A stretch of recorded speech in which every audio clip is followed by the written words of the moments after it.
Iniciamos la grabación. Bueno, muy buenos días. Hoy, 24 de abril del 2020, vamos a reiniciar nuestro tema de estabilidad atmosférica. El día de ayer, la clase anterior, estuvimos viendo los métodos mediante los cuales podíamos establecer o podíamos encontrar el tipo de estabilidad de la atmósfera o que presentaba la atmósfera de acuerdo con la relación, ¿cierto?, de los gradientes aire seco o gradiente adiabático seco y el gradiente real o el gradiente ambiente, que es un gradiente que nos muestra normalmente el radiosonda. Pues bien, nosotros estuvimos mirando el método de la partícula, estuvimos mirando el método gráfico, el método matemático, que fue el último que trabajamos, donde hacíamos el cálculo de la temperatura potencial. Y el día de hoy vamos a trabajar con el método conceptual, que es el método de Pasquier y Gifford. De igual manera abordaremos el tema de la altura máxima de mezclado. Vamos a situarnos entonces en la diapositiva que corresponde a la clase del día de hoy.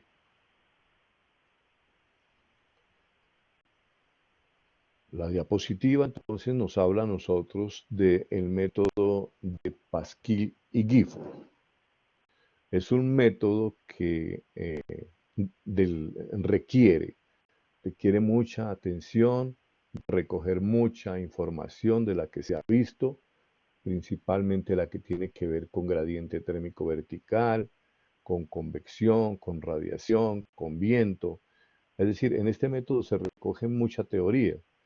Por eso yo les decía en la clase anterior que aunque parece un método bastante sencillo, que es el método más utilizado por los profesionales que trabajan en aire, porque se trata sencillamente de tomar el tipo de estabilidad de una tabla de acuerdo con algunas condiciones presentes en el momento de hacer los muestreos, pues es un método que finalmente contiene mucha información y conceptualmente hay que tener las cosas muy claras.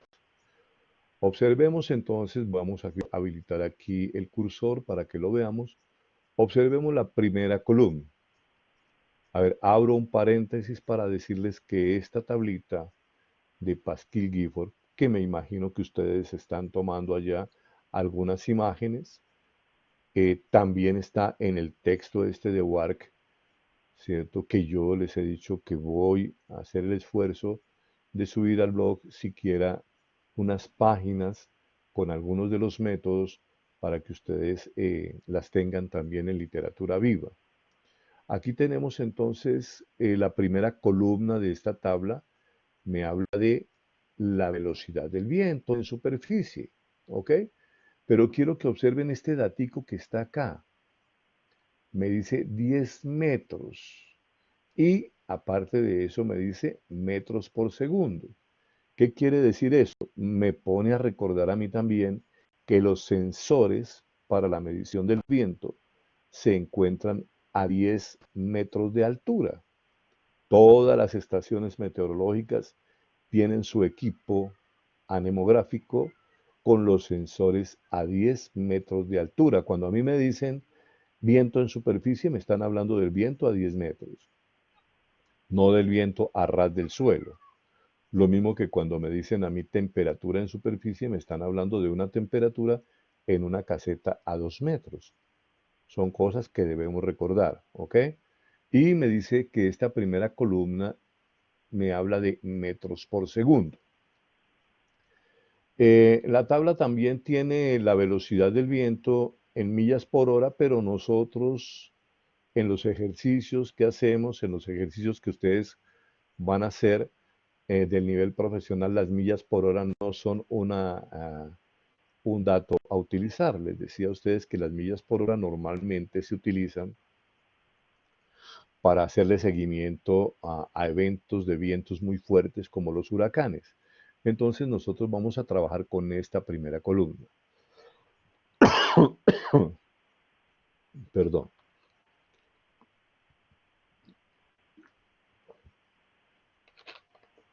Además tenemos dos momentos en el día. Tenemos el día, es decir, las horas luz, y tenemos la noche, es decir, cuando el sol ya no está. ¿Ok? Vamos entonces a trabajar con dos tipos de radiación. La primera de ellas es la radiación solar, ¿cierto? Que puede ser una radiación fuerte, puede ser moderada o puede ser ligera, ¿ok? Y en la noche, al no tener, digamos, esa posibilidad, lo que trabajamos es con la nubosidad. La nubosidad lo que hace es retenerme o no la radiación que entrega la Tierra, es decir, esa energía calorífica que la Tierra está desprendiendo.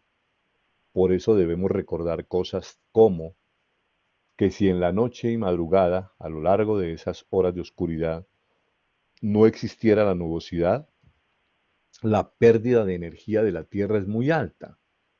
Por eso los sobreenfriamientos nocturnos cuando los cielos están tan despejados, cuando uno observa las estrellas muy claramente, observa la luna, cierto, noches muy hermosas, son noches de supremo enfriamiento, ¿ok? De mucho, mucho enfriamiento en superficie. Entonces, y al contrario, ¿no? Esas noches cubiertas, incluso que esté lloviznando, a uno le parece que van a ser muy frías, pero no lo son tanto porque la cobertura del cielo impide exactamente que haya pérdida de radiación desde la superficie terrestre. ¿Ok? Entonces, observen que estamos hablando de dos tipos de radiación, la radiación solar y la radiación terrestre para este caso. ¿Ok? Cuando hay radiación solar bastante durante el día, otro, otro tema que debemos tener claro es que a menor nubosidad, a mayor radiación, ¿cierto? Habrá mayor calentamiento superficial. Y al haber mayor calentamiento superficial, ¿cierto? Nosotros nos vamos a encontrar con mayores niveles de convección. Tienen que ir creando toda la historia. Es decir, esto no es, lo hemos visto capítulo a capítulo, que esto no es tomar el pedacito de capítulo y tratar sencillamente de hacer los desarrollos ahí. Todos los capítulos que hemos visto finalmente tienen como referencia o tienen como soporte los capítulos anteriores. Entonces aquí la convección, ¿cierto? ¿A qué me lleva la convección? A hablar de inestabilidad. ¿Estamos? Recuerde que estamos en el capítulo de estabilidad. Entonces esas categorías de estabilidad reúnen toda esa información. Y uno dice, ¿y qué tiene que ver el viento? Ya atrás lo hemos conversado. En la medida en que el aire está más en reposo, más quieto, él va a ser mucho más fácil de calentar por la superficie. Entonces un viento en calma, ¿cierto? O un viento muy débil va a permitir que el calentamiento del aire superficial sea bastante importante y la convección que se genere sea una convección bien interesante. Entonces, amigos de la inestabilidad, ¿quiénes serían? Los vientos muy débiles o los vientos en calma y las altas radiaciones. Eso combinado. Y en la noche, los vientos en calma, pues finalmente me van a llevar a mí a pensar en que el aire se va a enfriar mucho porque está muy quieto y si la superficie se enfría mucho y el aire está quietico ahí, se va a enfriar muy rápidamente. Y entonces viento en calma y cielos despejados me van a llevar a sobreenfriamientos superficiales que incluso me van a conducir a profundas inversiones. Aquí hay una teoría muy grande en esta tabla, hay una teoría supremamente amplia en esta tabla. No es solamente decir, bueno, vamos a hacer el muestreo, pero como hay solecito, entonces a eso pongámosle B, o pongámosle A, o pongámosle C. No, esto no se maneja de esa manera. Sin embargo, lamentablemente, es muy común que el manejo se haga de eso, de esa manera. Es decir, tomando las letricas que están acá y diciendo, bueno, como había solecito más o menos y el viento estaba más o menos, pongámosle B. Y efectivamente no se dan a la tarea de hacer observaciones meteorológicas claras que les permitan bautizar el grado de estabilidad de una manera más efectiva. ¿Ok? Entonces, repito nuevamente, viento, la columna de viento. Recuerden ustedes, en la medida en que el aire está más tranquilo, más quieto, es un aire que va a ser calentado más fácilmente. De tal manera que dependiendo del tipo de insolación, y este tipo de insolación fuerte, moderada o ligera, es una insolación que uno está relacionada con la hora, porque yo puedo tener a las 8 o 9 de la mañana el cielo despejado y decir, hay una insolación fuerte, fuerte, fuerte. No, hay mucha luz, ¿cierto? Pero efectivamente los rayos todavía son bastante inclinados. Sin embargo, cerca del mediodía la cosa es más interesante. ¿Listo? Y también se combina esto con la nubosidad, porque el tipo de nubosidad reduce, ¿cierto? La cantidad y el tipo de nubosidad reducen la cantidad de insolación. Para eso están los heliógrafos, para eso están los actinógrafos. Y si yo llevo una estación que normalmente una observación seria para calidad de aire se debe hacer con una estación portátil de maletín, que ustedes saben que en la universidad la hay para las prácticas, pero las empresas que quieren trabajar de manera seria con esto deben tener esos equipos. ¿Listo? Y en la noche ya, repito, no hay cómo pensar en sol, entonces lo que pensamos es en cobertura. ¿Y la cobertura para qué? Para poder de alguna manera monitorear las posibles pérdidas de radiación terrestre, que es la radiación calorífica, ¿cierto? Que en caso de haber bastante techo de nubes, pues finalmente esta radiación se va a mantener como en una especie de invernadero. Pero si no hay nubes, finalmente la radiación se va a escapar y los sobreenfriamientos van a estar. ¿Ok? Esa es la tabla de Pasquill y Gifford y tiene no solamente eso, ojo con lo que vamos a ver aquí a continuación. Detrás de esta tabla, ¿cierto? Hay unos datos que normalmente no se manejan bien y ahí es donde comienzan los problemas serios. ¿Listo? La traducción, ustedes tienen acá, ¿cierto? Cada uno la hace si hay alguno que quiera sencillamente con el audio o escribir la traducción, por lo menos de esta primera línea de lo que es la duración, ¿cierto? ¿Cierto? La duración, acá dice, de lo que es la duración, ¿cierto? De la definición de la extensión del día y de la extensión de la noche. Aquí dice que la noche es definida en un periodo, ¿cierto? Que no es el periodo que normalmente nosotros consideramos, que la noche comienza a las 7 de la no, a las 7 y luego amanece a las 7, o que comienza a las 6 y que luego amanece a las 6, ¿cierto? Sino que me dice que la noche está considerada, ¿cierto? Desde una hora antes, allá esté, una hora antes, ¿cierto? De que inicie el oscurecimiento, hasta una hora después de haber amanecido, ¿ok? Entonces ya no va a ser de 7 a 7, sino va a ser desde las 6 de la tarde y luego ya no va sencillamente a ser hasta las 6 de la mañana, sino hasta las 7 de la mañana. Luego mi noche ya no va a tener 12 horas, sino 14 horas. ¿Y por qué ellos consideran que la noche tiene 14 horas?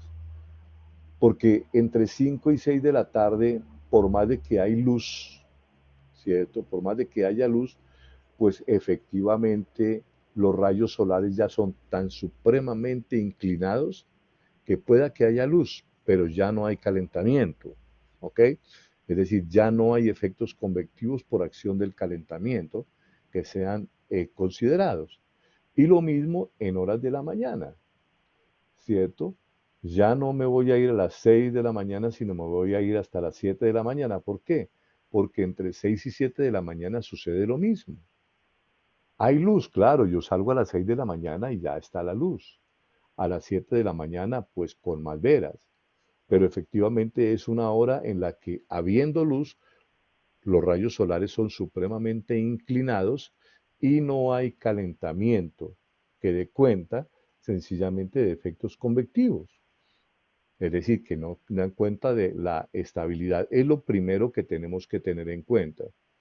Ahora hay también aquí otra división que es muy, muy, muy seria para ustedes que se van a mover en otras latitudes, ¿cierto? Van a tener oportunidad de trabajar en Centroamérica o en Norteamérica o en Australia o en Europa, o así no sea trabajar, por lo menos moverse en temas de estudio, estudios superiores. ¿Listo? Y entonces aquí me dice, miren esto, si el ángulo de elevación es mayor de 60, yo puedo utilizar esta columna. ¿Ok? Estamos hablando prácticamente de latitudes bajas, estamos hablando de entre 30 grados norte y 30 grados sur, ¿cierto? En esa sección, en esa franja casi que intertropical, el sol, ¿cierto? Alcanza durante el día, al mediodía, elevaciones superiores a 60 grados, entre latitudes medias y latitudes bajas. Alcanza a elevarse por encima y aquí en el trópico ustedes saben que alcanza los 90 grados, ¿cierto? Pero por allí entre 30 y 40 todavía está metido en ese rango. Pero hay latitudes, ¿cierto? Entre las latitudes medias y altas, en que el Sol se mueve entre más o menos 35 y 60 grados. Es decir, que comienza, sale el Sol y él solamente va a elevar más o menos hasta unos 60 grados, entre 35 y 60 grados. Él no va a alcanzar nunca, ¿cierto? Posiciones que estén por encima de 60 grados. Esas latitudes no van a poder trabajar con esta columna. Observen que desaparece, ¿cierto?, la insolación fuerte. El strong ya no está por allí. Y si el strong ya no está por allí, entonces ustedes ¿qué piensan? Pues que finalmente yo no voy a poder utilizar esta columna que está aquí, independientemente de si tengo datos de viento que me favorecen, pero no la voy a poder utilizar y no la voy a poder utilizar sencillamente porque me dice a mí que si no aparece el sol por encima de 60 grados ya yo no lo puedo utilizar. Pero si nos vamos a otras latitudes, ¿cierto? Latitudes allá por encima de 60, 70 grados, es decir, prácticamente que anidándome en el círculo polar, la región ártica o la región de la Antártida, observarán ustedes que yo voy a tener un sol que por más que dure meses, durante el verano dure muchos meses, ¿cierto? Allí mostrándose casi las 24 horas, pero finalmente su inclinación no le da para pasar los 35 grados. Y entonces yo ya ni siquiera podría utilizar, ¿cierto?, la insolación de tipo moderado. Tendría que conformarme solamente con la ligera insolación, es decir, cuando yo vengo para acá, quedarían vetadas esta columna y quedaría vetada esta columna y solamente podría trabajar, ¿cierto?, con el BCID, es decir, con el moderadamente inestable, con el ligeramente inestable, ¿cierto? CBID y con la estabilidad neutra. Sería lo máximo que yo pudiera obtener, ¿cierto? Con la insolación para esas latitudes. Y eso dependiendo de la fuerza del viento y dependiendo lógicamente de la nubosidad. Vamos a mirar entonces qué otro dato podríamos tomar de allí. Y uno diría, bueno, y si no me muevo en latitud, si yo voy a trabajar aquí en el Ecuador, pues yo para qué necesito saber latitud, latitud. Y le digo, sí, sí, sí, porque ustedes no se van a mover en latitud, pero depende de la hora que ustedes vayan a hacer sus observaciones. El sol puede estar o naciendo, ¿cierto? O pueden ser las 8 de la mañana o las 9 o las 11 o las 12 cuando alcance su cenit, o finalmente puede estar ya a las 3 o a las 5, ¿cierto? O ya finalmente oscureciendo. Observen ustedes que él tiene un tránsito y en ese tránsito que hace desde el nacimiento hasta su decaimiento, es decir, desde el orto hasta el ocaso, o desde que aparece hasta que sea, como le quieran decir, pues finalmente va a tener inclinaciones distintas. Ustedes perfectamente lo pueden dibujar allá, el cenit, cero acá, el cenit acá y cero al otro lado. Es decir, yo tengo un ángulo acá, ¿cierto? Digamos entre las 11 de la mañana y la 1 de la tarde, ¿cierto? En que efectivamente él está por encima de 60 grados. Pero tengo, digamos, por ejemplo, entre las 8 y las 10 de la mañana en que está por aquí. Y lo mismo entre las 2 y las 4 de la tarde en que está por aquí. Y luego antes de las 8 o después de las 4 puede estar por acá. Entonces también podemos hablar del ángulo de elevación del Sol, aún estando acá, dependiendo de la hora que yo esté haciendo el ejercicio. Eso hay que tenerlo muy en cuenta. Por eso yo les decía a ustedes, no es suficiente decir, ay, son las 9 de la mañana, uy, pero qué sol tan poderoso, el cielo está despejado. Eso pongámosle a, que no, que no, porque la inclinación todavía no le da para eso. Miremos a ver si es A o B realmente, y eso si el viento está en calma, porque si el viento está bastante movidito, pues yo ya tendré que ubicarme entre B, C, D, ¿ok? Esa es la búsqueda que hay que hacer en la tabla de una manera formal, de una manera técnica. Pero me hace falta otro pedacito todavía, y es esta columna de acá. Observen, me está hablando del cielo cubierto, de la cobertura que tiene el cielo, ¿ok? Y entonces yo me pongo a mirar, es decir, si el cielo, por ejemplo, tuviera menos de 4 octas de nubes altas, fíjense que aquí también viene un concepto. Vienen las nubes altas, vienen las nubes medias y vienen las nubes bajas. Es decir, las nubes altas son esas nubes delgaditas, delgaditas, muy, muy altas, que yo les decía que eran como cirrus, donde a veces solamente se ve como una telita muy delgadita, como si fuera una gasita bien alta, donde se puede observar a veces el halo, los halos del sol y de la luna, ¿no? Ellos cuando uno está de noche y ve un halo alrededor de la luna, sabe que hay altos tratos. Todo eso lo va a sencillamente manejar el observador de superficie que tiene esa mecánica. Pero uno durante el día perfectamente puede observar si hay nubes medias y si hay bastantes o si hay nubes bajas. O finalmente aprender a hacerlo. No es tan complicado aprender a hacerlo. Y entonces me dicen, mire, si hay poquitas nubes, pero altas, que no haya nubes medias ni bajas, sino allá bien arriba y muy poquitas, de esas que apenas alcanzan a medio a visualizarse, pues yo puedo perfectamente utilizar el strong. Pero si estoy, ¿cierto? En momentos, aquí en el Ecuador, en momentos por encima de las 10:30, 11 de la mañana y antes de las 4 de la tarde, que yo pueda decir, sí, estaba por encima de los 60 grados. O si no, no puedo. ¿Listo?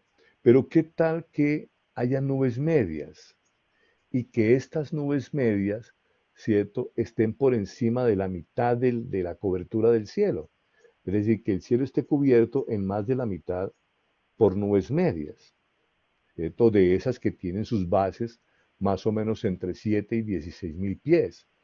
pues entonces lo que hago yo, ¿cierto? Es que ya no puedo utilizar el strong así esté en el Ecuador, pero el tipo de nubosidad ya no me va a permitir utilizarlo y tengo que conformarme con él, con la insolación moderada, ¿ok? Y si hay nubes bajas en alta cantidad, de esas nubes gordas, grandes, que ustedes saben que son las nubes de lluvia, las que más oscurecen el cielo y una cantidad de cosas de esas, pues me tengo que olvidar de la fuerte insolación y de la moderada insolación, así esté al mediodía, así esté en latitudes ecuatoriales. Entonces yo tengo unas condiciones para la utilización de esta tabla de Pasquill, tengo unas condiciones que vale la pena, que vale la pena repasar y que vale la pena tener las carticas en el momento en que yo vaya a hacer la observación. Y si a mí, así sea el director del programa que me dice, mire, póngale no, no, no, porque aquí me dice que por más de que sea el mediodía, mire la cantidad de nubes y mire la posición de las nubes y mire esto. Además, observe usted, jefe, ¿cierto? Lo que pasa con el viento, porque yo debo llevar sencillamente una estación automática para hacer el ejercicio profesionalmente.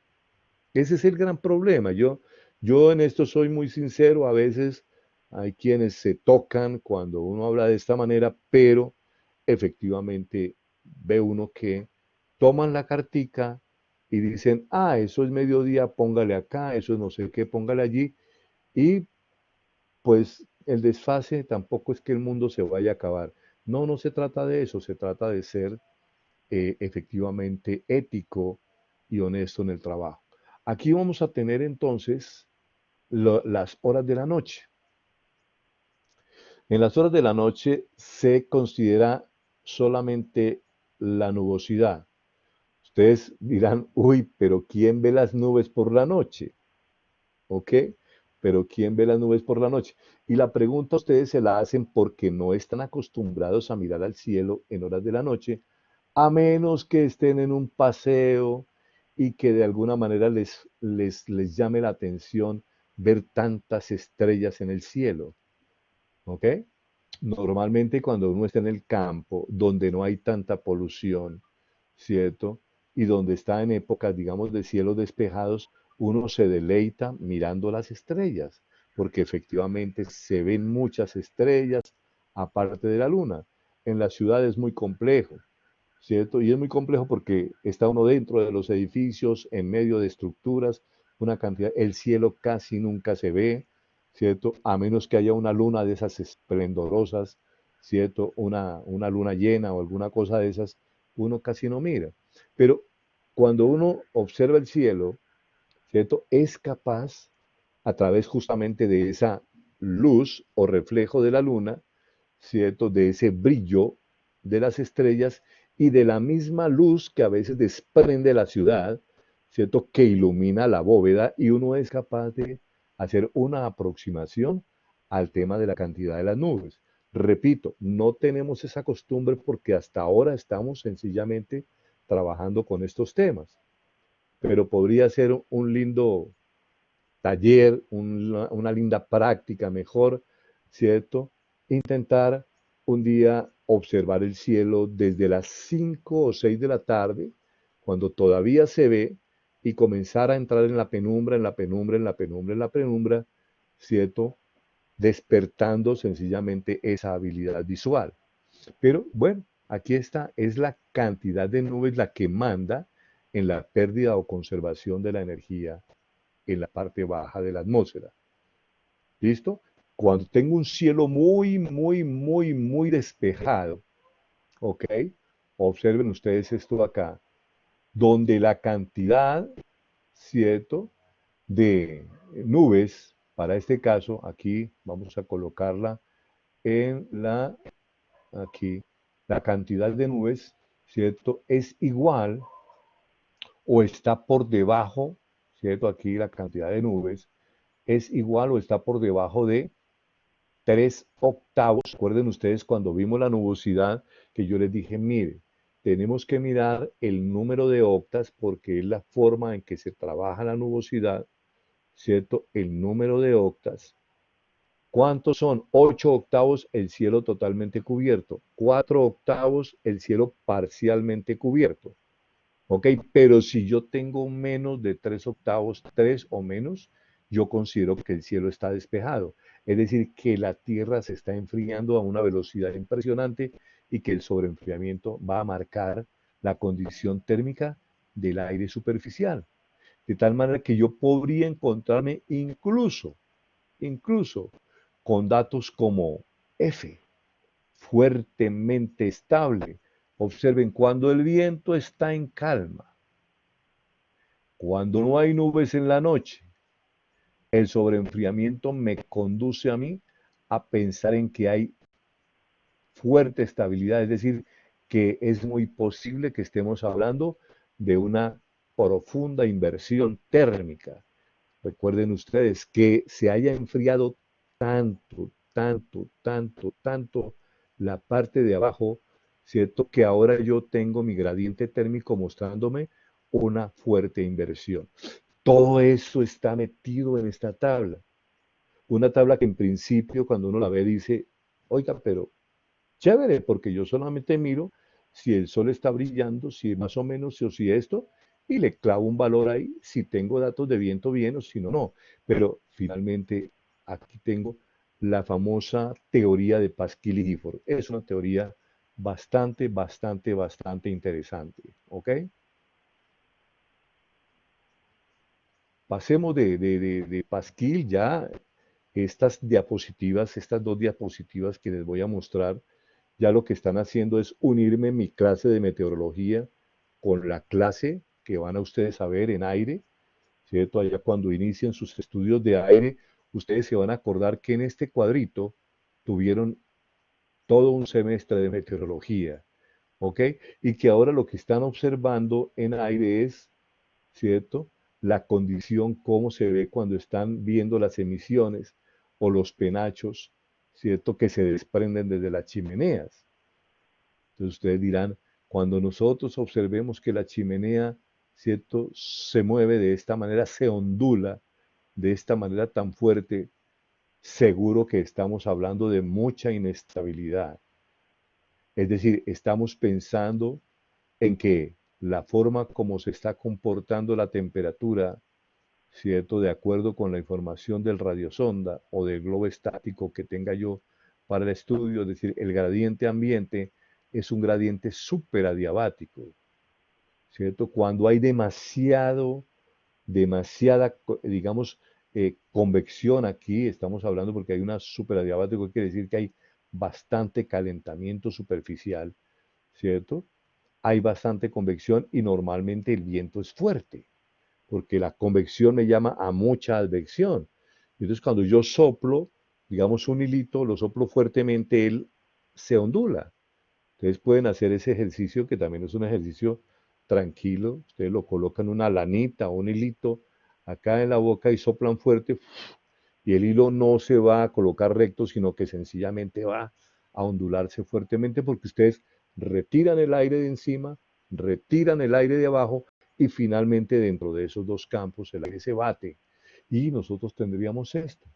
Entonces lo que ustedes van a observar es eso, la condición de la pluma, la condición de la emisión, ¿cierto?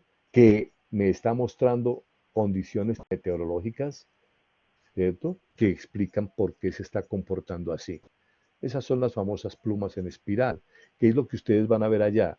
También está esta información en el libro de Wark, y yo lo repito cada rato, ¿cierto? Aquí tengo una condición neutra, ¿sí? ¿Recuerdan? Esta es una condición de atmósfera superadiabática, esta es una condición neutra, ¿cierto? De estabilidad neutra. Y miren cómo finalmente lo que tenemos es un cono, ¿ok? Es un cono. El viento me impulsa el penacho hacia la dirección que sea, ¿cierto? Y el penacho, lógicamente, que al avanzar, él tiene que ir, al avanzar, va gastando energía. Entonces él gasta energía y finalmente se va a caer porque se enfría un poco.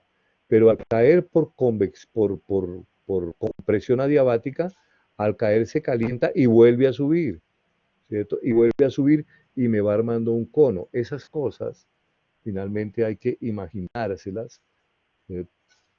Porque no hay otra forma de hacerlo, pero es lo que me muestra. Uno ya cuando ve un cono, cuando ustedes ven estas figuras, ¿cierto? Y están mirando, por ejemplo, las emisiones de las fábricas, se van a detener y van de alguna manera a identificar lo que está sucediendo con el campo meteorológico. Aquí hay otra, miren, cuando hay esas inversiones profundas, ¿se acuerdan que vimos el tema de las inversiones la clase anterior?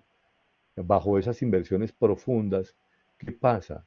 El aire sale, pero va a encontrar arriba una temperatura más alta y no puede subir, entonces se aplana.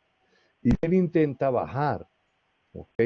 Él intenta bajar, pero va a encontrar abajo unas temperaturas más frías que él. Y entonces no puede bajar. Y entonces lo que tenemos es prácticamente como una plancha de aire limitado por arriba y limitado por abajo. Aquí hay una inversión, pero esa inversión está por encima, ¿cierto? Del penacho, por encima de la pluma. Y entonces al estar por encima, arriba queda aplanada, pero abajo tiene posibilidad, como si se tratara de una atmósfera neutra, tiene posibilidad de extenderse un poco hacia abajo. A eso se le llama sencillamente fumigación y es de las más peligrosas que hay, porque cuando hay fumigación, esto tiende a depositarse muy rápidamente, ¿cierto? Y no tiene posibilidad de escape. Luego todo lo que se emite finalmente terminará contra el suelo. Esas figuras ustedes las van a ver allá. Aquí tengo la inversión por debajo del penacho, por debajo de la chimenea. Luego hacia abajo no tiene posibilidad, pero hacia arriba sí. ¿Ok? Esta se llama inversión por flotación, ¿cierto? Y para este caso nosotros tenemos el tipo de estabilidad. Dice que hay una inversión por debajo de la chimenea.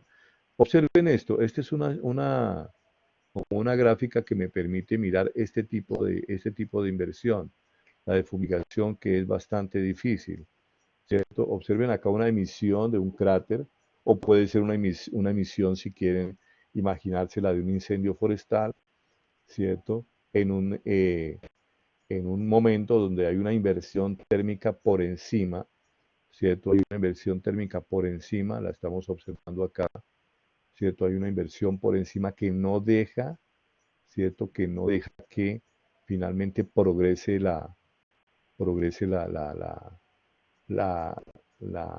emisión, ¿no? El penacho, el humo que está saliendo de esta conflagración.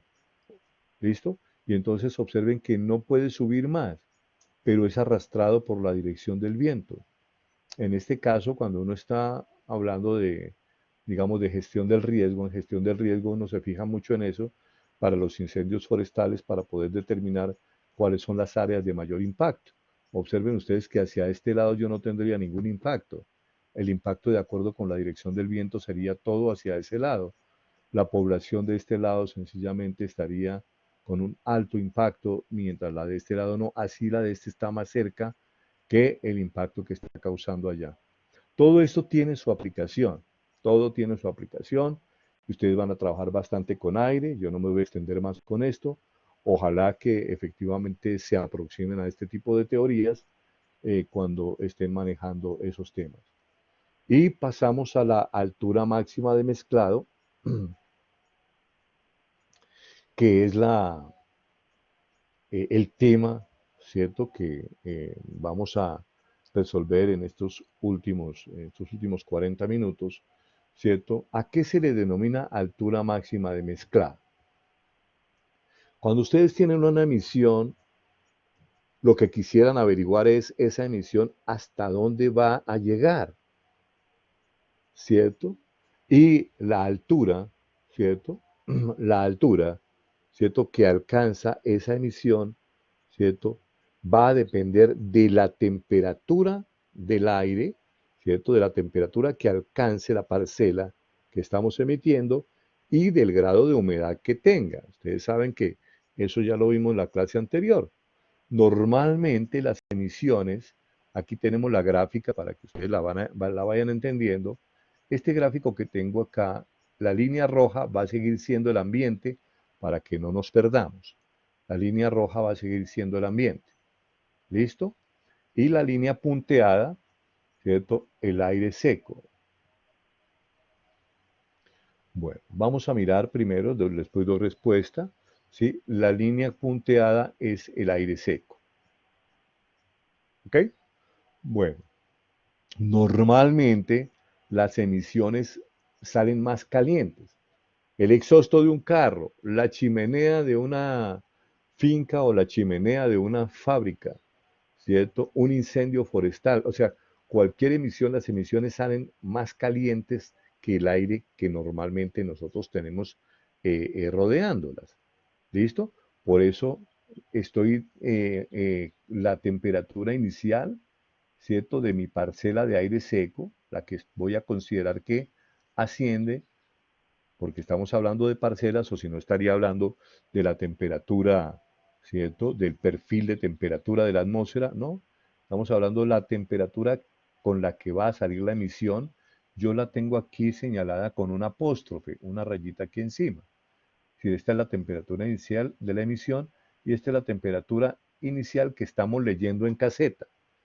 ¿Ok? Esta es la temperatura que estoy leyendo en la caseta, la temperatura que tomo con mi termómetro. ¿Listo? Bueno, ahora bien, este es el gradiente térmico vertical del ambiente. Recuerden que yo lo puedo tomar así para cálculo o lo puedo tomar así como lo indican algunos textos en algunos libros o para nosotros el gradiente térmico vertical ambiental. Y ya pare de contar. Lo mismo esta línea yo la puedo identificar así, que es como normalmente se muestra un gradiente, o puede ser un gamma, ¿cierto? Como en algunos libros aparece, o sencillamente para nosotros es el gradiente adiabático seco, o la famosa tasa adiabática. ¿Listo? Observen que si nosotros tomamos con el valor medio que nosotros conocemos, ¿cuál es el valor medio del gradiente térmico vertical para el aire húmedo o el aire ambiente? 0,66 grados centígrados por cada 100 metros de ascenso. ¿Y cuál es el del aire seco? 1 grado centígrado por cada 100 metros de ascenso. O sea que esta, aún saliendo más caliente, se va a enfriar más rápido. Esta, ¿cierto? Está más frita, porque es la del ambiente, pero se va a enfriar más lentamente. De tal manera que llegará un momento en que T se hace igual a T'. Es decir, en que la temperatura de mi parcela se va a hacer igual a la temperatura del aire que la rodea. En ese momento, el vuelo de mi parcela, ¡pum!, en ese momento se interrumpe. La flotabilidad, la aceleración que ella lleva, ahí va a morir, se va a hacer cero. ¿Ok? A ese nivel, a ese nivel, a esa altura se le conoce con el nombre de altura máxima de mezclado, que yo la puedo definir como la altura máxima que alcanza una parcela, ¿cierto? De acuerdo con las condiciones térmicas de ella y las condiciones térmicas del ambiente. Básicamente, las condiciones de su gradiente versus las condiciones del gradiente que muestra la atmósfera libre o el ambiente. ¿Ok? ¿Cómo se llega al cálculo de esto? Bueno, primero miremos algo que está en los textos también, en los textos que ustedes van a poder leer en el blog. Y, por ejemplo, esa altura máxima de mezclado, yo pudiera decir que depende, ¿cierto? Depende. Está entre algunos metros, unos poquitos metros, y algunos kilómetros. ¿De qué depende entonces que sean poquitos metros o algunos kilómetros? Pues va a depender de la hora del día, que finalmente me va a señalar el valor de la temperatura superficial y me va a señalar el gradiente térmico. Si hay mucho calentamiento, ustedes saben que si hay mucho calentamiento, el gradiente va a ser muy grande, ¿cierto? O va a ser menos, o también me va a determinar el nivel de humedad del aire, ¿cierto? La estación, si yo estoy trabajando en otras latitudes, Estoy en invierno o estoy en verano, pues lógicamente los gradientes y el tipo de aire va a ser diferente, dependiendo de la orografía. Porque dependiendo de la orografía, yo tengo dos, la teoría principal está sencillamente ligada a los pisos térmicos. Estar en Bogotá es tener unas temperaturas distintas a estar en Cali o a estar en Melgar o a estar a nivel de la costa, ¿ok? Pero todo esto finalmente está relacionado con el gradiente térmico vertical.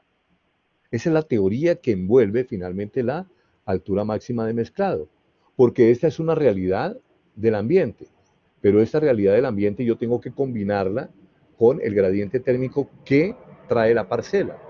¿Listo? Por eso en el libro aparece que la aceleración de flotación, ¿cierto? Esta aceleración de flotación eh, finalmente eh, está determinada por la comparación de las temperaturas. Mire que esta que tiene apóstrofe me está hablando de la parcela y esta me está hablando del aire libre. ¿Ok? Cuando la temperatura de mi parcela se iguale con la temperatura del aire libre, esto que está aquí arriba se me va a convertir en cero. Y si esto se me convierte en cero, pues finalmente ya toda los valores o el resultado va a ser cero, porque cero sobre cualquier valor y multiplicado por lo que sea va a ser cero. Y entonces ahí se va a detener exactamente la aceleración. Dice aquí que la porción de aire al ser calentada ascenderá hasta que estas temperaturas se igualen. ¿Ok? La porción de aire al ser calentada ascenderá hasta que las dos temperaturas se igualen. Ahí en ese momento aparecerá sencillamente la altura máxima de mezclado. ¿Ok? Aquí está la altura máxima de mezclado. ¿Cómo la calculo? Ese sería como el tema. ¿Cómo la calculo? Y entonces aparecen estas ecuaciones que ya conocemos. A ver, estas dos ya las conocemos. ¿Cuándo las vimos, profe? Yo recuerdo, a ver, si usted se va allá hasta el capítulo de temperatura, es el que les he señalado, el gradiente térmico vertical justamente se calcula de esta manera. Recuerden ustedes, yo les decía a ustedes, si hay una temperatura de referencia a un nivel y yo quisiera conocer la temperatura a otro nivel, lo que tengo que hacer, ¿qué es? Es sumar o restar dependiendo si voy hacia arriba o si voy hacia abajo. ¿Y qué voy a sumar o restar? El producto del gradiente térmico por la diferencia de la elevación. Eso es lo que hicimos allá sencillamente en el capítulo de temperatura. Aquí está lo mismo. Aquí me dice, ¿cómo hago para encontrar T' y T? Es decir, ¿cómo hago para encontrar T' y T? Es decir, este valor que está aquí, ¿cómo hago para encontrarlo? Y entonces lo que yo les diría sería, mire, si usted quiere encontrar este valor de aquí, lo que tiene que hacer es conocer este valor y finalmente con ese valor, ¿cierto? Y la distancia, y dependiendo del gradiente, usted tendría esto. Si estuviéramos hablando de manera directa, es decir, esta es la ecuación, ¿cierto? De la recta que me representa el gradiente. Y la otra sería también lo mismo. Este valor de aquí sería igual a multiplicar el gradiente por esta distancia, ¿ok? Y si voy subiendo, restarlo, que es lo que hicimos nosotros allá en el capítulo de temperatura. Yo no estoy diciendo nada distinto a la forma como trabajamos allá. Y esas dos ecuaciones, la ecuación tanto de la temperatura de la parcela como la temperatura del aire para allá el punto de encuentro, se obtiene así. Es decir, tomando la temperatura inicial y luego multiplicando el gradiente térmico por la distancia. Profe, pero ¿por qué usted la suma si efectivamente nosotros vamos hacia arriba? Yo le digo, sí, vamos hacia arriba, pero lo que pasa es que este valor que está aquí, el gradiente adiabático seco, recuerden ustedes que es un valor que siempre lleva un menos. ¿Se acuerda que cometimos un error la vez pasada? Él lleva un menos en su interior.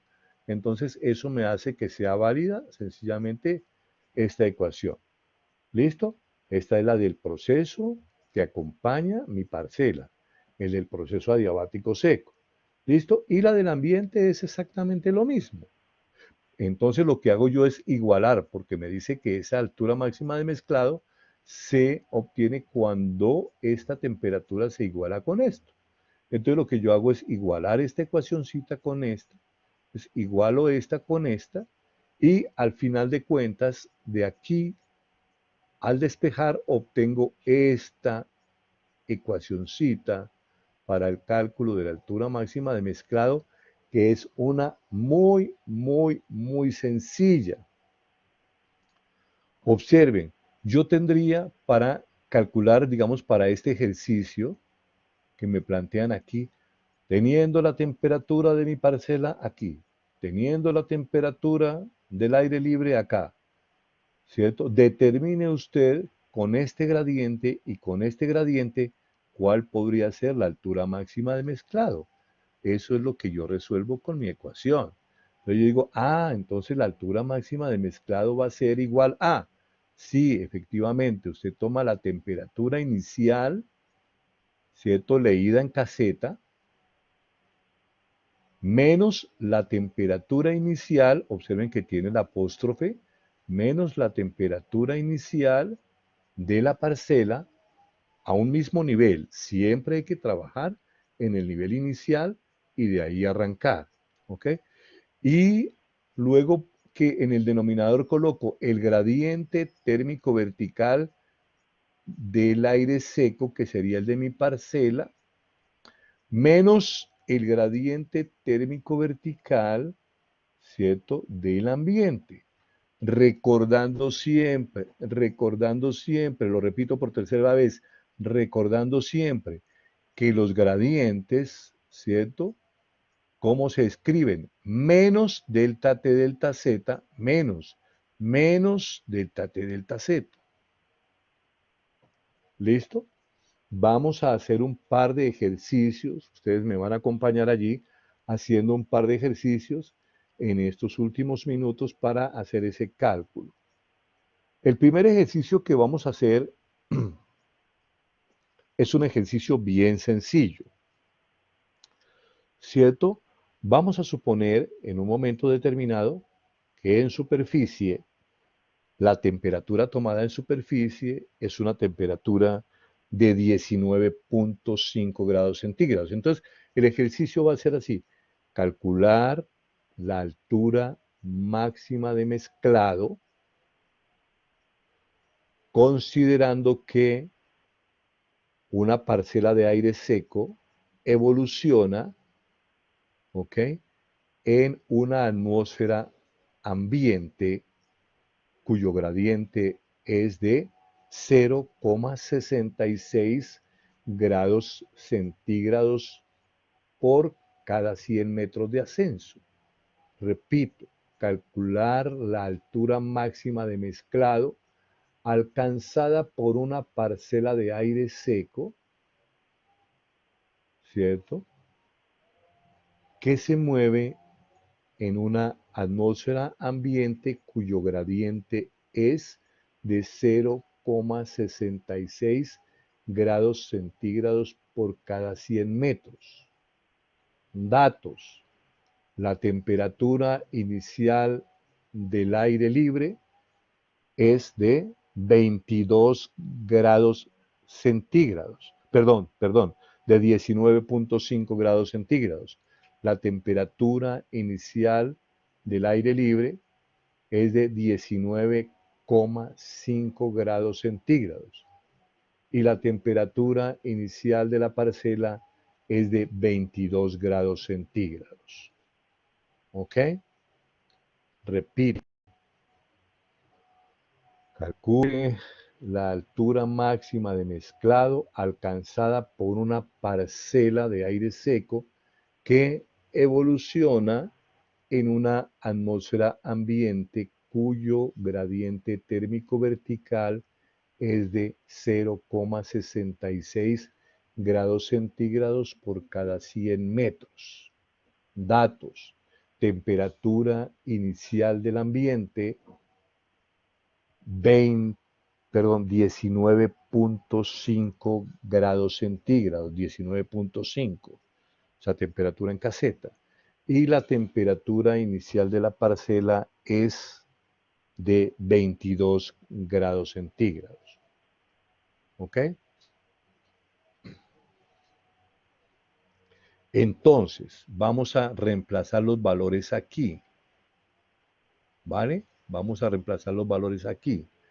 Me dice que la temperatura inicial del ambiente es de 19,5. Aquí 19,5. La temperatura inicial de la parcela, ¿cierto? Es de 22 grados. El gradiente térmico vertical de la parcela, ¿cuál es? El del aire seco, porque dijimos que era de aire seco. Es de 1 grado centígrado por cada 100 metros. Y la del ambiente dijimos que era de 0,66 grados por cada 100 metros. A ver, démonos unos 5 o 7 minuticos allí para hacer esas operaciones que son muy sencillas.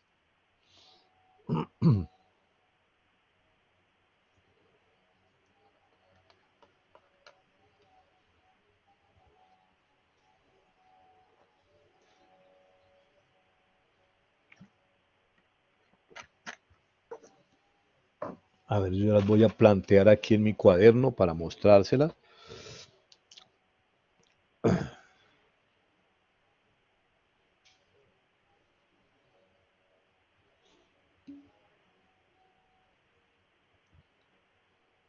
$735, te dieron una respuesta por allí, 700, ¿sí?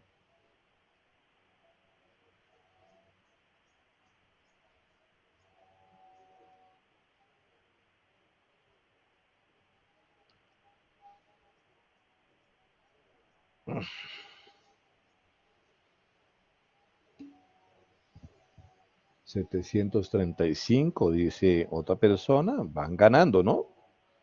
Van ganando allí. 882 aparece otro valor.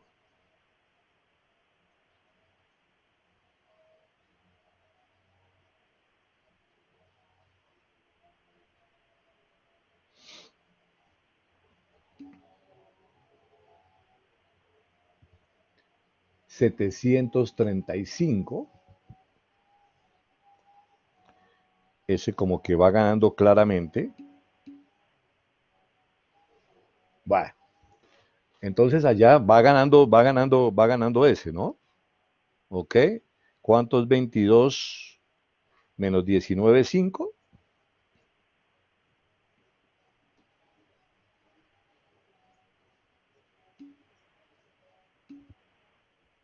Bueno, ok.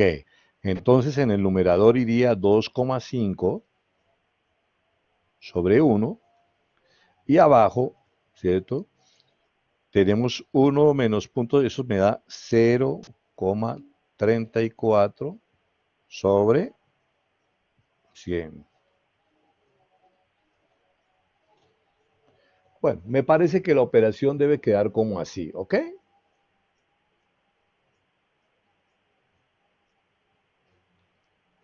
¿Sí tienen la operación así más o menos?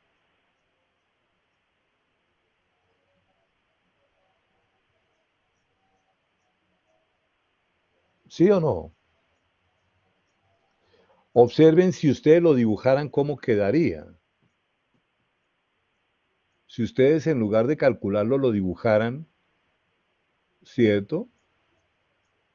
Tendría que quedar algo como así, ¿no? ¿Están observando la presentación? Sí, bueno. Tendría que quedar algo como así, ¿les parece? Si ustedes lo dibujaran, en lugar de calcularlo, si lo dibujaran.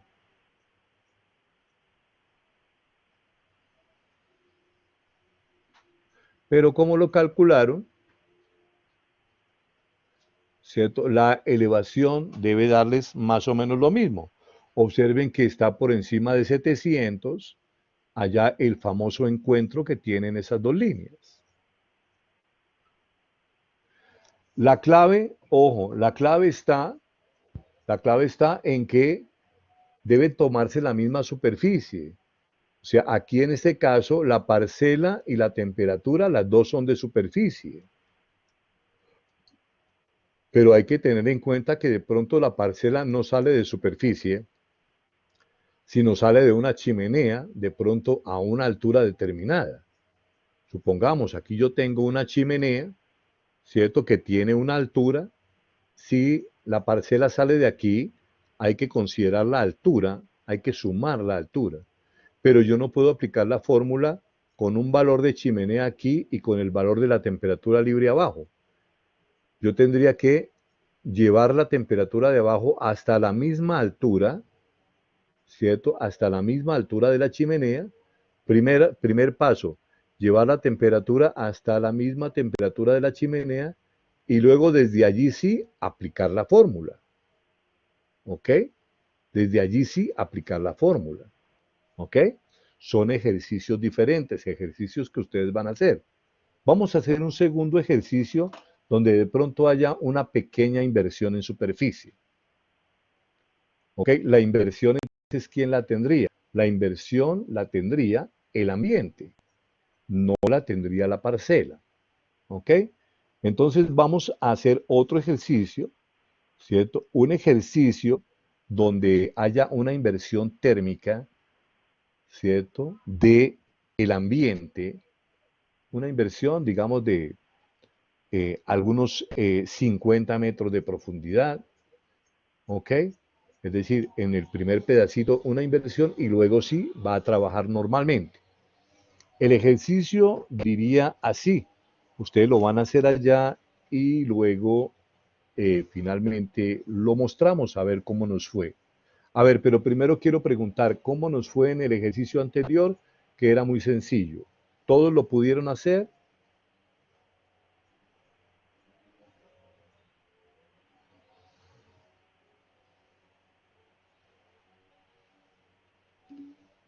Ok, bueno, perfecto. ¿Listo? Eh, por eso yo mostré la solución allí para que ustedes tuvieran la cosa. ¿Listo? Ahora, en este ejercicio vamos también a que evolucione una parcela de aire seco. Vamos a seguir trabajando con parcelas de aire seco, ¿cierto?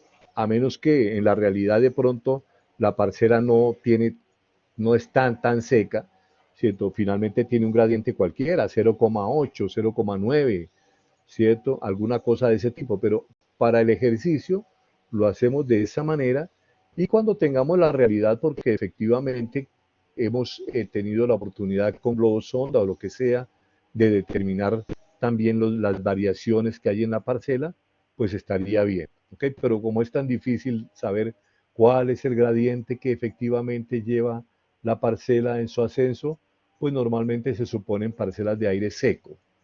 ¿Listo? Entonces hay una parcela de aire seco, ¿cierto? Que parte de superficie con una temperatura de 22,5 grados centígrados, ¿ok? Una parcela de aire seco que parte de superficie con una temperatura de 22,5 grados centígrados. Y evoluciona o se mueve, digamos, se mueve en una atmósfera donde en los primeros 50 metros, ¿cierto? Perdón, vamos a colocar primero el dato de la temperatura. Y se mueve en una atmósfera, ¿cierto?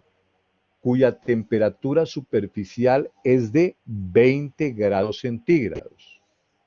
Repito, una temperatura de 20 grados centígrados.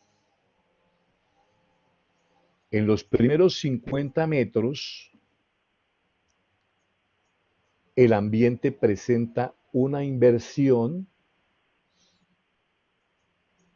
de 2 grados centígrados por cada 100 metros. en los primeros 50 metros, ojo lo que estoy diciendo, en los primeros 50 metros, ¿sí? El gradiente térmico vertical es de inversión, de una inversión de 2 grados centígrados por cada 100 metros.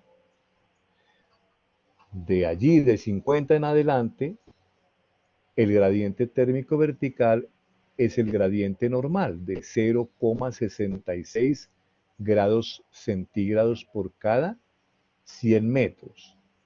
Ojo porque pareciera no, y es para que ustedes vayan manejando el tema de los gradientes. Se trata de eso. Por eso se lo narro de esa manera. ¿Listo? Ojo, vamos. Hay una parcela, ¿cierto?, de aire seco que en superficie tiene una temperatura de 22,5 grados centígrados.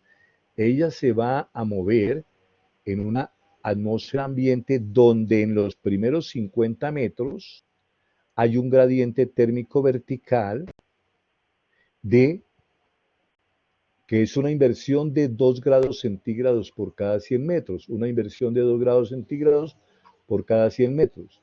A partir de estos 50 metros, yo voy a tener un gradiente térmico vertical de 0,66 grados centígrados por cada 100 metros de ascenso. Punto. Calcule la altura máxima de mezclado. ¿Listo? Yo voy a mostrarles el dibujo. Yo voy a mostrarles el dibujo. Observen ustedes, ¿cierto? Ustedes me dicen si se ve bien. Ahí. No, profe, no se ve bien. No se ve bien. Por ahí, por lo menos el punto de arranque, ahí. ¿Sí? Observan ustedes que yo hice mi gráfico, lo primero que tengo que hacer es un buen dibujo. Si yo no tengo un buen dibujo, no tengo nada. Primero hago el gráfico. Observen que he colocado mi punto, mi valor de arranque, ¿cierto? La temperatura inicial del aire libre es de 19,5 y la de mi parcela es de 22. Pero recuerden que hay una inversión en los primeros 200 metros, ¿cierto? Y esa inversión es de ¿cuánto? Es de el gradiente. El gradiente de inversión es de 2 grados centígrados por cada 100 metros. Pero, la inversión que se presenta en el aire, ¿cierto?, es solamente con una profundidad de 50 metros. Es decir, que si la inversión es de 2 grados en cada 100 metros, en mis 50 metros será de un solo grado. ¿Qué hago yo entonces? Como tengo mi temperatura, ¿cierto?, de 19,5, pues finalmente ella crecerá un grado, ¿cierto? Crecerá un grado en los primeros 50 metros y me llegará a 20,5. Ese va a ser mi punto de arranque. Mi punto de arranque va a ser 20,5 para la temperatura del aire libre y va a ser de cuánto, ¿cierto? Va a ser de 22,5 menos 1 de 21,5 para mi temperatura de la parcela. ¿Se observa bien? Observen que ese va a ser mi punto de arranque, es decir, lo primero que hago es igualar las temperaturas en un nivel y ese nivel es 50 metros, ¿cierto? Allí es donde hago finalmente mi punto de arranque para aplicar la fórmula. Si yo lo dibujo bien, pues finalmente voy a encontrar el punto de encuentro arriba, pero yo intento calcularlo. Entonces lo primero que hago es ver qué temperaturas se encuentran a 50 metros una vez pasa la inversión y de ahí sí arranco con mis gradientes. El de 0,66 para la parcela y el de 1 grado centígrado, perdón, el de 0,66 para el ambiente y el de 1 grado centígrado para la parcela. ¿Ok? Háganlo a ver cuánto les da. ¿Eran dos qué? ¿Eran 2 grados centígrados? Sí, el gradiente que hay en los primeros 100 metros de elevación, a ver, en los 100, en los 100 primeros metros, el gradiente térmico vertical es como de inversión, pero la inversión finalmente solamente tiene 50 metros de profundidad. ¿Ok? La inversión tiene 50 metros de profundidad y el gradiente que se presenta es de 2 grados centígrados por cada 100 metros, de 2 grados centígrados por cada 100 metros. Pero como solamente tengo 50 de inversión, pues no serán 2 grados, solamente será 1 grado. Entonces yo le sumo a 20 grados 1 grado y me da 21. ¿Estamos? La inversión que se presenta en esos primeros 50 metros es de 2 grados centígrados por cada 100 metros, ¿se entiende? Pero como solo es de 50, pues solamente la colocaré con 1 grado. ¿Listo?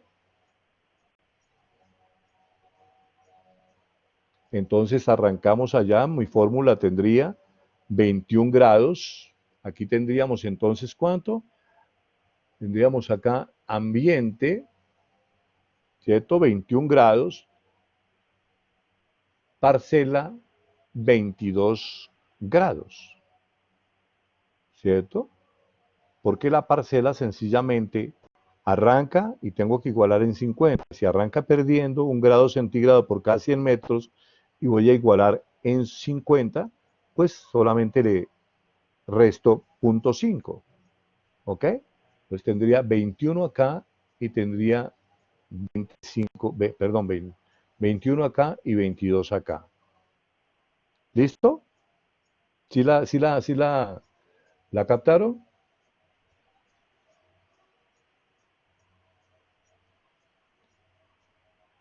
Y luego abajo tengo 0,66 y aquí tengo 1 sobre 100. A la respuesta que les dé, ojo, a la respuesta que les dé, allá Santiago le dio 294, no sé a quién le da más, ¿cierto? 344.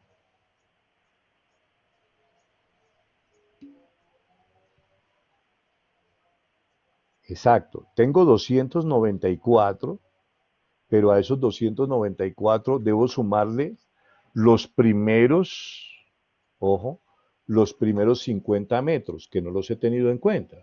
Recuerden que yo subí 50 metros para igualar los valores, pero luego, a partir de ahí, hago mi cálculo. Lo que me dé mi cálculo de 50 hacia arriba, debo sumarle los 50 metricos de abajo para tener la altura total.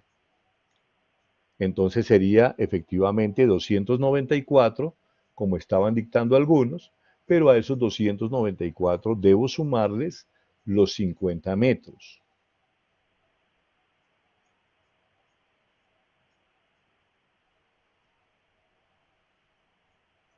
¿Ok? Aquí en este punto final, ¿cierto? Yo tengo los 294 que me da el cálculo, más los 50, ¿cierto? Que eran los de la inversión, hasta donde yo subí antes de aplicar la fórmula, y entonces me daría efectivamente 344. Necesito que todos lo puedan hacer. Necesito que todos lo puedan hacer.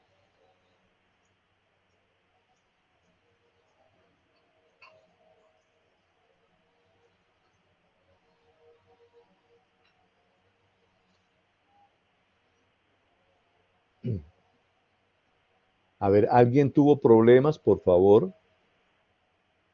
¿Cierto? Porque con este ejercicio nosotros cerramos el tema de hoy.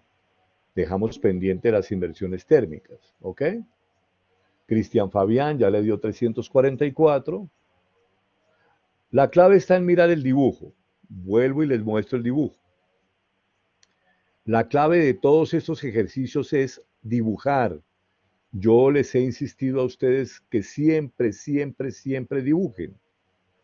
Una vez yo tengo el mono hecho o el dibujo hecho, aplico la formulita. Observen ustedes que en el ambiente había un gradiente de inversión de 2 grados centígrados por cada 100 metros. ¿Ok? Pero finalmente, ¿cierto? A 50 metros, que era la profundidad de la inversión, el aumento de la temperatura solamente era de 1 grado. Ese dibujo lo hago. ¿Listo? Y luego lo que hago es también, a partir de ese momento, plantearme la fórmula a partir de los 50 metros. Yo tengo que dibujarlo bien y luego hago mi formulita. Tal vez lo que a ustedes allí les estorba un poquitico es la combinación que yo hice de, ¿cierto? La combinación que yo hice de 2 grados centígrados por cada 100 metros, pero solamente sube 50. Les voy a contar ese pedacito. Hay una inversión de 50 metros de profundidad donde el gradiente térmico es de 2 grados centígrados por cada 100 metros. Esa es la narración. Hay una inversión, ¿cierto?, en superficie de 50 metros de profundidad, donde el gradiente térmico que reina es de menos 2 grados centígrados por cada 100 metros. Pero como solamente fueron 50 metros de profundidad de la inversión, pues será la mitad de ese gradiente, es decir, 1 grado. Si me dicen que es 2 grados por cada 100 metros, pues será 1 grado por cada 50 metros. ¿Listo? Ese es solamente eso. Y lo hice con el propósito de que ustedes sencillamente jueguen con los gradientes, jueguen con las distancias, no más. Y no darle los datos sencillamente todos lindos. A ver, alguien no pudo hacer el ejercicio porque con este ejercicio prácticamente nos despedimos.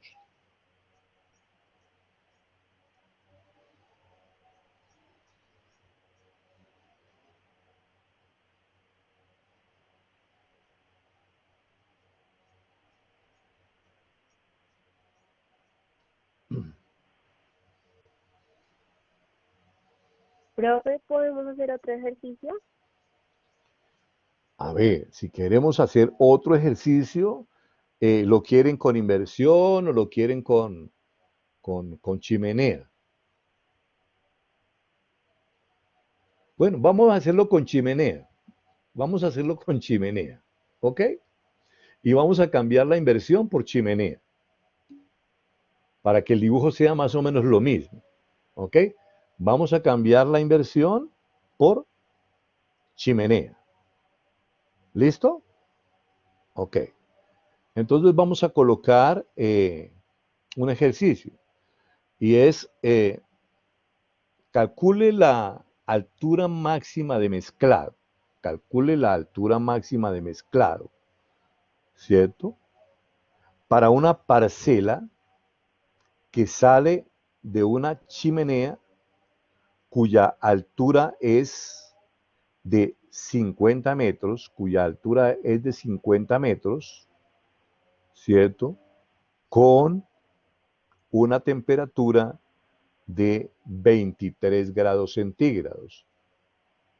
Calcule la altura máxima de mezclado para una parcela de aire seco, de una emisión de aire seco, que sale de una chimenea, ¿cierto?, que tiene una altura de 50 metros, ¿cierto? Dije que a una temperatura de ¿qué? Para que todos tengamos lo mismo. ¿Qué De temperatura? 23. De 23 grados centígrados, exacto. Que todos estemos atentos allí. 23 grados centígrados. Yo ahorita la voy a dibujar rápidamente. ¿Ok? Esta parcela asciende en una atmósfera, ¿cierto?, cuyo gradiente es de 0,7 grados centígrados por cada 100 metros de ascenso. Profe, ¿podrías volver a Por eso, repetir el espérate, gradiente?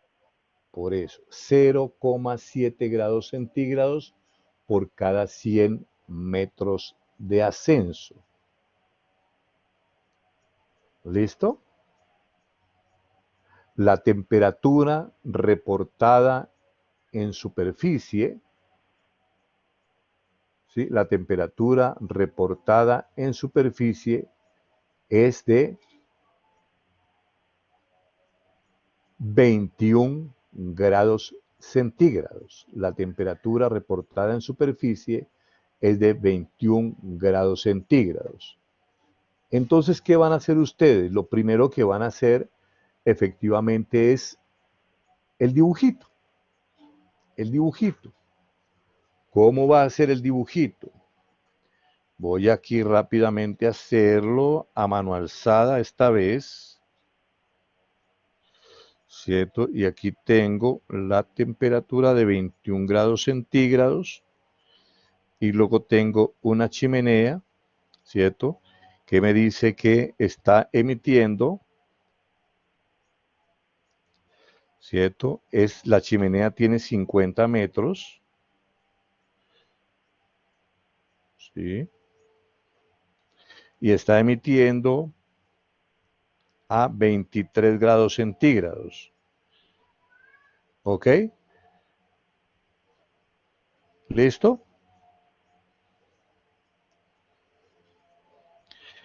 El dibujo sería como esto.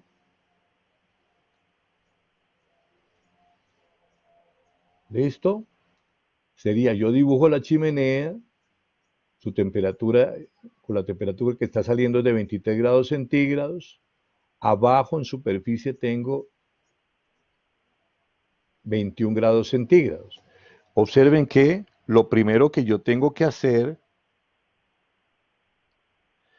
es encontrar el puntico negro. Es decir, lo primero que yo tengo que hacer es encontrar la temperatura del aire libre a 50 metros para que podamos partir de una misma altura chimenea y temperatura libre, ¿cierto?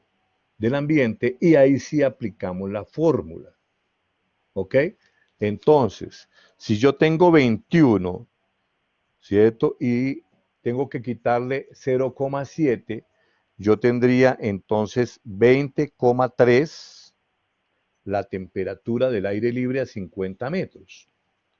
¿Listo? Y ahí sí arrancaría. Y entonces yo diría aquí, tendría yo aquí entonces 20,3 como punto de arranque de la temperatura libre y mi parcela 23 grados centígrados. Abajo tendría 1 sobre 100 y aquí tendría 0,7 sobre 100 y procedería exactamente lo mismo. Al final, el resultado que me dé, le tengo que sumar, ¿cierto? Entonces, la altura de la chimenea para saber cuál es la altura máxima de mezclado. Es un ejercicio similar en el cual los invito a pensar en que debo primero igualar, ¿cierto?, el nivel desde donde voy a aplicar sencillamente la fórmula.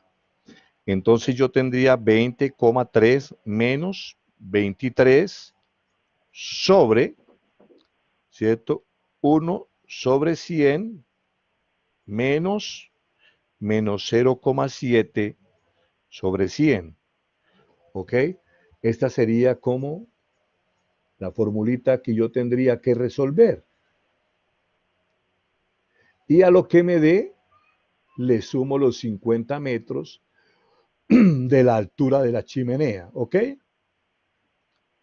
A ver, respuestas.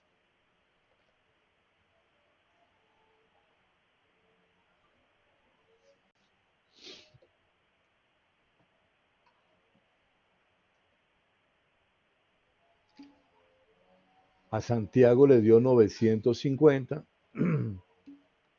950 a Sebastián,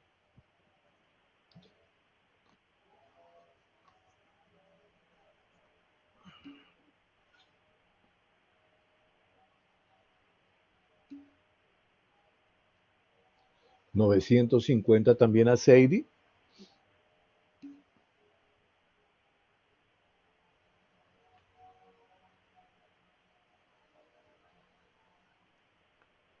Bueno, entonces yo tendría, ¿cierto? Dividir a, esto le coloco 2 ceros, sería como 2.700 dividido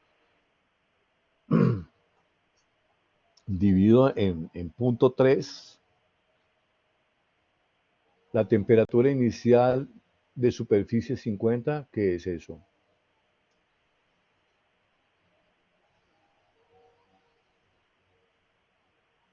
¿Sí?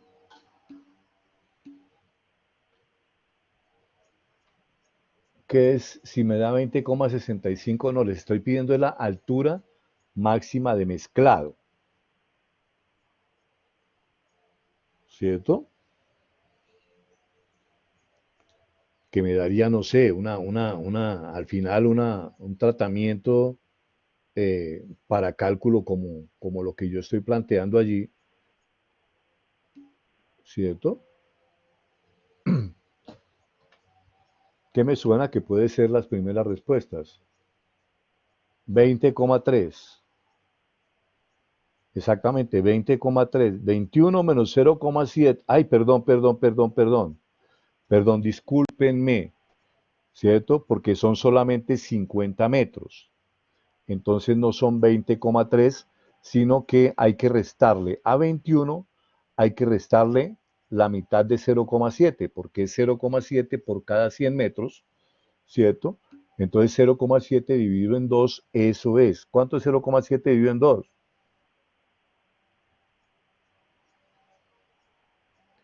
0,35.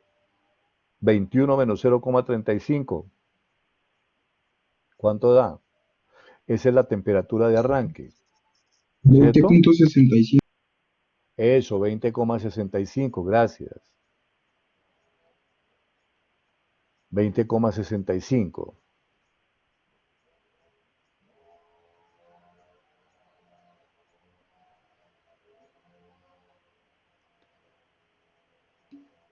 ¿Cierto?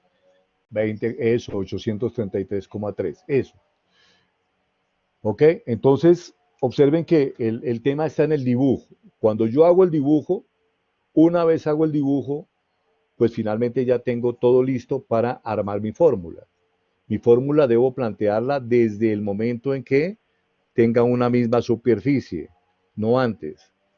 Ok, yo no puedo arrancar una desde la chimenea y la otra desde la superficie, porque así no opera la cosa. Debo llevar las dos temperaturas a la misma superficie y de ahí sí aplicar la fórmula. Perfecto, 833. Me disculpan, cierto que por la rapidez aquí de plantear el ejercicio sobre la hora, le resté punto 7 y era restarle punto 35. ¿Ok? Bueno, entonces la próxima clase volvemos a repasar de pronto un ejercicio de estos. Listo, dejamos de pronto porque de estas cosas van a salir allá en el momento en que planteemos el ejercicio del taller. ¿Ok? En el momento en que planteemos el ejercicio del taller. Y van a tener ustedes eso en equipos, que ya tenemos allí a Susana Margarita del Carmen.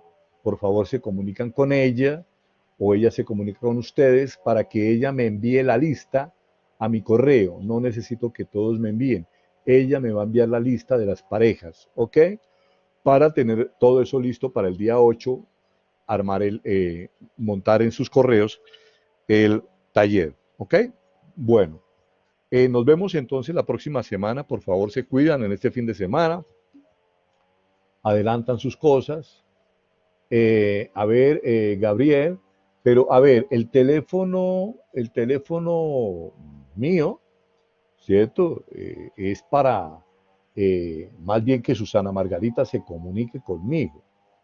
El de Susana Margarita, ¿cuál es? Pero, perdón, 3, 320, me lo repiten, 320.